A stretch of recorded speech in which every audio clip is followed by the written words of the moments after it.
Hello, my name is Austin Garcia. This is my Location Analytics Project 2.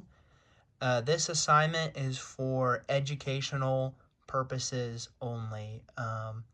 Do not use any of the information from this project in a real life uh, disaster scenario or in the event of a real flood. This is just purely for educational purposes. This is not in any way professional, and do not use this in an emergency. Refer to official sources. So for my project question, I asked, how do flood risk in Lebanon, Tennessee affect the accessibility and functionality of critical infrastructure such as schools, hospitals, fire departments, and police stations during a disaster?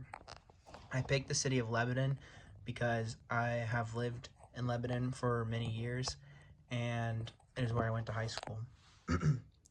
So the first thing I did was use Google My Maps to get a location of all of the major schools and the one hospital, fire departments, and police stations in the city of Lebanon.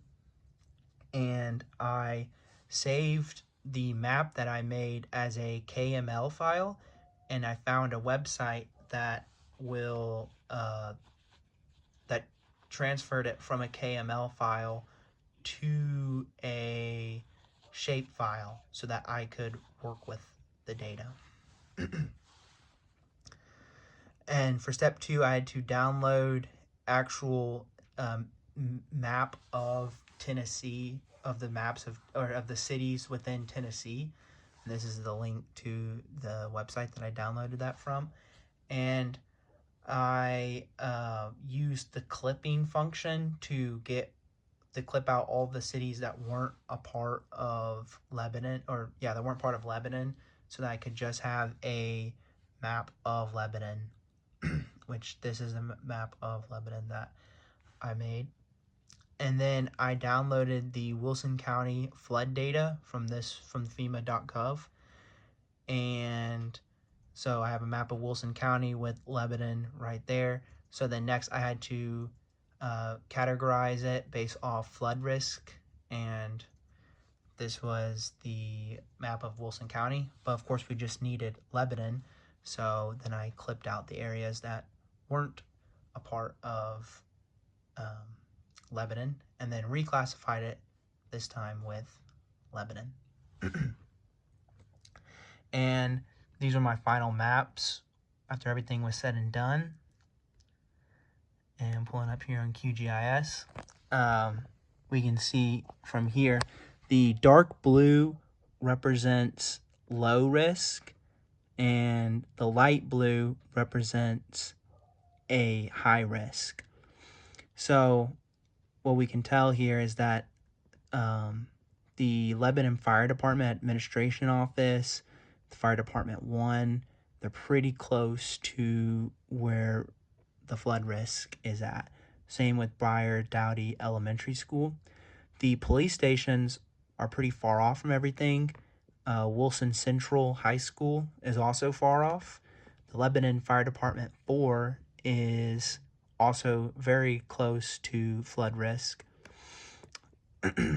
The Fire Department 3 is far from the flood risk. And Castle Heights Fire Department 2 is also very close to a flood risk. The Vanderbilt Wilson County Hospital, which is the only hospital in Lebanon, Tennessee, is pretty far removed from where the potential flooding is. Same thing with Lebanon High School.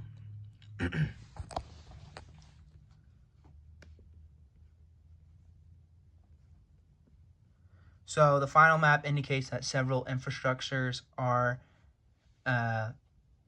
in high-risk flood zones where the annual likelihood of flooding is 1%, notably the Lebanon Fire Department Administration Office, Fire Department 2, Coles Ferry, Byers Dowdy, Winfrey Bryan, Lebanon Fire Department 4 are all situated within the high-risk zones.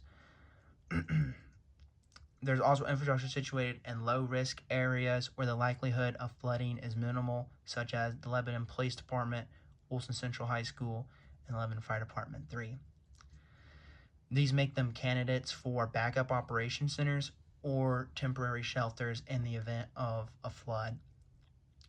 So I chose this method to highlight important infrastructure and how at risk of flooding the infrastructure was and which infrastructures were not at risk.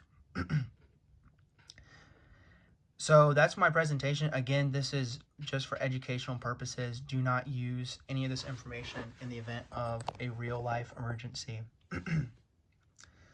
And yeah, that's my presentation.